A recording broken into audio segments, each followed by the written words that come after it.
Radio Dwarka परिवार के सभी सदस्यों को मेरा नमस्कार।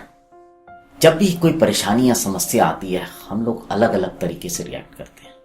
आज की कहानी भी इसी तरह की है।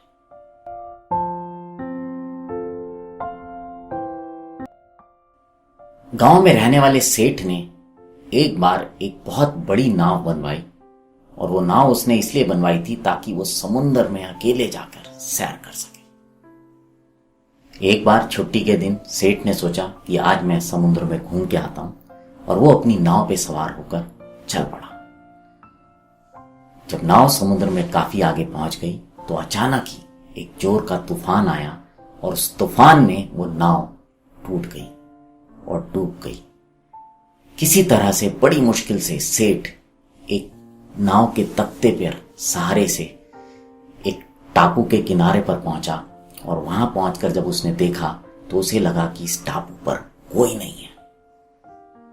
उसने भगवान का शुक्रिया किया कि कम से कम उसकी जान तो बच गई। लेकिन अब उसके सामने और कई चैलेंजेस थे, समस्याएं थी कि वो कहां रहे, कैसे करे, क्या खाए। वो इसी सब में सोच रहा था, लेकिन उसे लगा कि जब भगवान ने मेरी जान बचाई है तो वो मेरे खाने का भी कुछ ना कुछ व्यवस्था कर देगा। इसी तरह उस टापू पे भटकते भटकते उसे अचानक कुछ ऐसे पेड़ दिखे जहां इसमें फल लगे हुए थे, कुछ पत्ते थे जिनको वो खा सकता था। उसने खाकर किसी तरह अपना गुजारा करना शुरू किया, और उसे उम्मीद थी कि किसी ना किसी दिन ऊपर वाला उसकी मदद जरूर करेगा। समय बीतता जा रहा था, लेकिन उसको कोई मदद नहीं मिल रही थी। उसने एक दिन सोचा कि क्यों ना मैं अब इस टापू पे रहते रहते कई दिन हो गए हैं, और हो सकता है मुझे अभी कुछ और दिन भी रुकना पड़े, तो एक छोटी सी झोपड़ी और घर बना लूं। उसने किसी तरह से पेड़ों की डालियां इकट्ठी की, उनकी पत्ते इकट्ठे किए, और उससे उसने एक छोटी सी झोपड़ी बनाई ताकि वो उस झोपड़ी में आराम से रह सके। जब वह अपनी झोपड़ी बनाकर उसको देख रहा था, निहार रहा था, तभी अचानक मौसम बिगड़ने लगा और बहुत जोर से बिजली कड़की, और वो बिजली उस झोपड़ी पर गिर गई।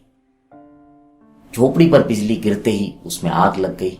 सेठ अपना माथा पकड़कर बैठ गया और उसने बोला, हे भगवान, आप क्या चाहते हो?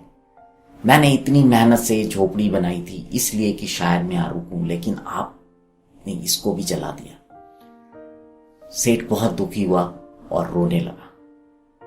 तभी अचानक थोड़ी देर बाद उस टापू पर एक नाव आई, और उस नाव में से दो लोग उतरे, और उन्होंने सेठ को बोला कि हम आपको यहां पर बचाने आए हैं। यह देखकर सेठ थोड़ा हैरान हो गया। उसने पूछा, आपको कैसे पता चला मैं यहां था? उन दो में से एक व्यक्ति बोला कि जब आपने इस झोपड़ी में आग लगाई और इससे धुआं उठा और रोशनी हुई, तो हमें यह लगा कि इस टापू पर कोई फंसा हुआ है, इसलिए हम आपको यहां पर बचाने आए। जब भी कोई संकट आए, कोई समस्या आए, कोई परेशानी आए, तो आप अपने कर्तव्य का पालन करना ना छोड़ें, क्योंकि जब आप कर्तव्य करते रहेंगे तो कहीं ना कहीं ये उम्मीद रहेगी कि आपको उस समस्या से बाहर निकलने का रास्ता मिलेगा। अगर ये कहानी अच्छी लगे तो इसको शेयर कीजिएगा, लाइक कीजिएगा, सब्सक्राइब कीजिएगा, और अगले हफ्ते फिर मुलाकात होगी किसी नई कहानी के साथ। तब तक बने रहें रेडियो द्वारका के साथ।